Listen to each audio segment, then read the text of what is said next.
ಮಾನ್ಯ ಬಂಧುಗಳೇ, ಎರಡೇ ಮಾತುಗಳನ್ನು ಆಡ್ತೇನೆ. ಜ್ಞಾನಜ್ಯೋತಿ ಸಭಾಂಗಣದಲ್ಲಿ ಕೂಡಿರ್ತಕ್ಕಂಥ ಜ್ಞಾನ ಭಂಡಾರದ ಮಧ್ಯೆ ನಾನು ನಿಂತಿದ್ದೇನೆ ಅಂತ ನಾನು ತಿಳ್ಕೊಳ್ತೇನೆ.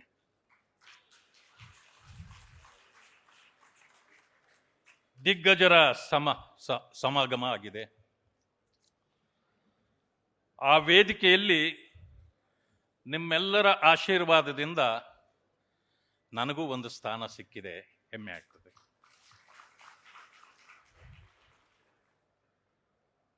ದೇವೇಗೌಡರು ಒಂದು ಮಾತನ್ನು ಹೇಳಿದ್ದನ್ನು ನಾನು ನೆನೆಸ್ಕೊಳ್ತೇನೆ.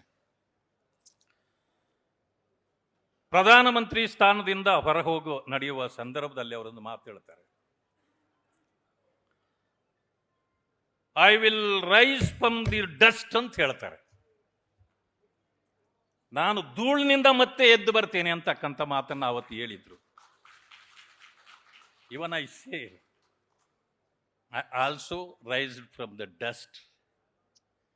ಆ ಧೂಳಿನಿಂದ ಬಂದ ನನ್ನಂಥ ಒಬ್ಬ ವ್ಯಕ್ತಿಗೂ ಕೂಡ ಈ ವೇದಿಕೆ ನನ್ನನ್ನು ಗುರುತಿಸಿ ಇವತ್ತು ಸಂತೋಷ್ ಜಿ ಇರ್ಬೋದು, ಯಡಿಯೂರಪ್ಪಾಜಿ ಅವರು ಇರ್ಬೋದು, ನನ್ನಂಥ ಒಬ್ಬ ವ್ಯಕ್ತಿಯನ್ನು ತಂದು ಇಲ್ಲಿಯವರೆಗೆ ಬೆಳೆಸಿದ್ದೀರಿ. ನಿಮಗೆ ಧನ್ಯವಾದಗಳನ್ನು ತಿಳಿಸ್ಲಿಕ್ಕೆ ಬಯಸ್ತೇನೆ.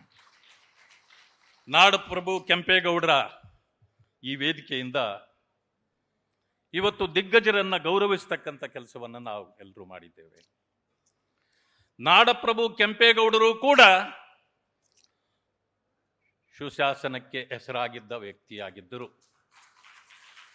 ಆ ಕಾರಣದಿಂದ ಇವತ್ತು ನಮ್ಮ ಅಶ್ವಥ್ ನಾರಾಯಣರವರು, ಸಹೋದರ ಅಶ್ವಥ್ ನಾರಾಯಣರವರು ಈ ವೇದಿಕೆಯಿಂದ ಅಟಲ್ಜಿ ಅವರ ಜನ್ಮ ದಿನಾಚರಣೆಯನ್ನ 100ನೇ ಜನ್ಮ ದಿನಾಚರಣೆಯನ್ನು ಆಚರಣೆ ಮಾಡತಕ್ಕಂಥದ್ದು ಅಷ್ಟೇ ಸೂಕ್ತವಾಗಿದೆ.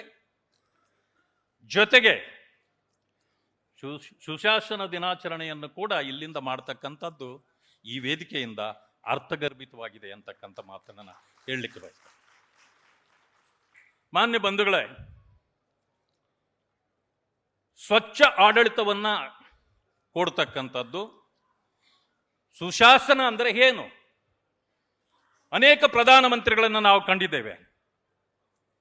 ಹಿಂದೆ ಒಬ್ಬ ಪ್ರಧಾನಮಂತ್ರಿ ಒಂದು ಮಾತನ್ನ ಹೇಳ್ತಾರೆ, ನಾನು ದಿಲ್ಲಿಯಿಂದ 100 ರೂಪಾಯಿಗಳನ್ನ ಹಳ್ಳಿಗೆ ಕಳಿಸಿದರೆ ಅವರಿಗೆ 15 ರೂಪಾಯಿ ತಲುಪುತ್ತೆ. ಜ್ಞಾಪಕ ಇರಬಹುದು ತಮಗೆ. ಅಂದ್ರೆ 85 ರೂಪಾಯಿ ಸೋರಿಕೆ ಆಗತ್ತೆ ಅಂತ. ಇದು ಸುಶಾಸನ ಆಗೋದಿಲ್ಲ, ಇದು ದುಶ್ಯಾಸನ ಆಗಬಹುದು. ಆದರೆ ಇವತ್ತು ನಮ್ಮನ್ನ ಆಡಳಿತ ಮಾಡತಕ್ಕಂಥ ಮೋದಿಜಿಯವರು ಪ್ರಧಾನಮಂತ್ರಿಗಳು ಒಂದು ಮಾತನ್ನು ಹೇಳ್ತಾರೆ, ನಾನು ಅದೇ 100 ರೂಪಾಯಿಯನ್ನ ಹಳ್ಳಿಯ ಒಬ್ಬ ವ್ಯಕ್ತಿಗೆ ಕಳಿಸಿದ್ರೆ 1 ಪೈಸೆಯೂ ಕಡಿಮೆ ಆಗದೆ 100 ರೂಪಾಯಿ ಅವನಿಗೆ ತಲುಪ್ತದೆ ಅಂತ ಹೇಳ್ತಾರಲ್ಲ, ಇದು ನಿಜವಾದ ಸುಶಾಸನ. ಅದೇ ಕಾರಣಕ್ಕೆ ನಮಗೆ ಅರೆ ತುಂಬಿದ ಕೊಡ ಸದ್ದು ಮಾಡುವುದು ಹೆಚ್ಚು, ಪೂರ್ಣ ತುಂಬಿದ ಕೊಡ ಸದ್ದು ಮಾಡೋದಿಲ್ಲ. ಹಾಗೆ ಇವತ್ತಿನ ಆಡಳಿತ ನಮ್ಮನ್ನ ಆಡಳಿತ ಮಾಡ್ತಾ ಇದೆ. ಇದಕ್ಕೆ ಮೌನವಾದ ಉತ್ತರ ಬೇಕು. ಇವತ್ತಿನ ಪ್ರಧಾನಿಗಳು ಮೌನ ಕ್ರಾಂತಿಯನ್ನ ಮಾಡ್ತಿದ್ದಾರೆ. ದೇಶದಲ್ಲಿ ಅನೇಕ ಕ್ರಾಂತಿಗಳು ನಡೆದಿವೆ. ಸ್ವತಂತ್ರ ಪೂರ್ವದಲ್ಲಿ ಗಾಂಧೀಜಿಯವರ ನೇತೃತ್ವದಲ್ಲಿ ಒಂದು ರೀತಿಯ ಶಾಂತಿ ದೂತನ ಕಥೆ ನಡೆಯಿತು. ನಾವು ಅಂದುಕೊಂಡಿದ್ದೇವೆ ಶಾಂತಿಯಿಂದ ನಾವು ಹೋರಾಟ ಮಾಡಿದ್ದಕ್ಕೆ ನಮಗೆ ಸ್ವತಂತ್ರ ಸಿಕ್ಕಿದೆ ಅಂತ. ಆದರೆ ನಾನು ಹೇಳಲ್ಲ, ಬಾಬಾ ಸಾಹೇಬ್ ಅಂಬೇಡ್ಕರ್ ಅವರು ಹೇಳಿದ್ದಾರೆ, ನಮಗೆ ಶಾಂತಿಯಿಂದಲ್ಲ ಬಂದಿದ್ದು. ಸುಭಾಷ್ ಚಂದ್ರ ಬೋಸ್ ಯಾವಾಗ ತನ್ನ ಪಡೆಯನ್ನ ಕಟ್ಟಲಿಕ್ಕೆ ಶುರು ಮಾಡಿದ್ರು ಆವತ್ತು ಭಯ ಬಂತು ಬ್ರಿಟಿಷರಿಗೆ, ಆದ್ರಿಂದ ನಮಗೆ ಸ್ವಾತಂತ್ರ್ಯ ಬಂತು ಅಂತ ಅವರ ಮಾತುಗಳಲ್ಲಿ ಹೇಳಿದ್ದಾರೆ. ಇದನ್ನು ನಾವು ಅವಲೋಕನ ಮಾಡಬೇಕು. ಶಾಂತಿ ಯಾವಾಗಿರಬೇಕು, ಕ್ರಾಂತಿ ಯಾವಾಗಿರಬೇಕು. ಶಾಂತಿ ನಮಗೆ ಬೇಕು ಯಾವಾಗ? ನಮಗೆ ದೇಶದ ಒಳಗಡೆ ಶಾಂತಿ ಬೇಕು, ಅದಕ್ಕೆ ಶಾಂತಿ ಮಂತ್ರ ಬೇಕು. ಅದರ ಕ್ರಾಂತಿಯೂ ಬೇಕು ಯಾವಾಗ?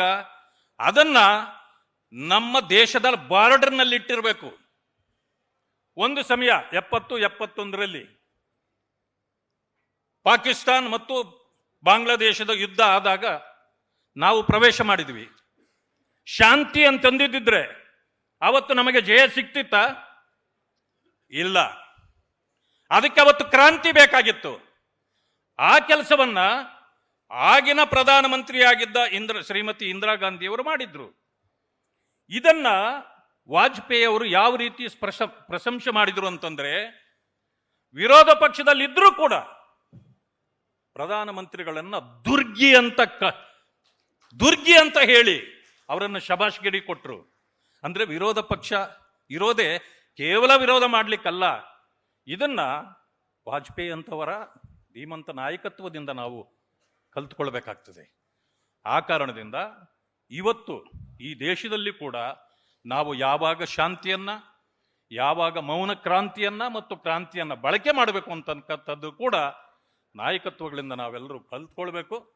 ಹಾಗೆ ದಿಗ್ಗಜರನ್ನು ನಾವೇನು ಗೌರವಿಸಿದ್ದೀವಿ, ಇವರು ಹೇಳ್ತಕ್ಕಂಥ ಮತ್ತು ಅವರು ನಡೆದು ಬಂದ ಮಾರ್ಗವನ್ನು ನಾವು ಅನುಸರಿಸಿದರೆ ನಿಜವಾಗಿಯೂ ಸಾರ್ಥಕತೆಯನ್ನು ಪಡೆಯಬಹುದು ಅಂತಕ್ಕಂಥ ಮಾತನ್ನು ಹೇಳಿ ಅವಕಾಶ ಕೊಟ್ಟಿದ್ದಕ್ಕೆ ಎಲ್ಲರಿಗೂ ವಂದಿಸಿ ನನ್ನ ಮಾತುಗಳನ್ನು ಮುಕ್ತಾಯ ಮಾಡ್ತೀನಿ. ಭಾರತ್ ಮಾತಾ ಕಿ, ಭಾರತ್ ಮಾತಾ ಕಿ. ನ್ಯೂಸ್ ಫಸ್ಟ್ ನಿರ್ಭೀತಿಯಿಂದ ನಿಮ್ಮ ಪರವಾಗಿ.